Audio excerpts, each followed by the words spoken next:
Hello మామాస్ ఎట్లున్నారు అందరూ? చలో మీ అందరి గురించి ఒక మంచి టాపిక్ తీసుకొచ్చిన. ఏందంటే ఆడ పోయే ట్రైన్ ఉంది కదా, ఆ మెట్రో ట్రైను రేట్లు పెంచబోతుంది.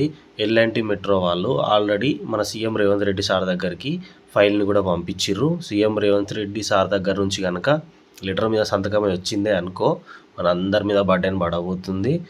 చలో మీ అందరు చెప్పండి, ఏంటంటే మనం రోజు లక్షల మంది జర్నీ చేస్తూ ఉంటాం. కొంచెం స్పేషియస్గా మనం ట్రైను ఆ ఇరుకులు కాకుండా కొంచెం స్పేషియస్గా మనకు చేసి మనకి రేట్లు పెంచుకుంటే ఎంత బాగుంటుంది. కానీ రేట్లు ఏది ఉండదు, ఆ ఇరుకులల్లా రోజు పొద్దున సాయంత్రం డ్యూటీకి పోయి రావడం ఎంత కష్టమవుతుంది. ఫస్ట్ దాని మీద కాన్సన్ట్రేషన్ చేయాలి, కానీ డైరెక్ట్ రేట్లు పెంచితే ఎంత బాధాకరమైన విషయం. చెప్పండి మీరు ఏమంటారు దీనికి. ప్లీజ్ కామెంట్ చేయండి. రేట్లు అయితే పెంచబోతున్నారు. Please comment, like and share and subscribe.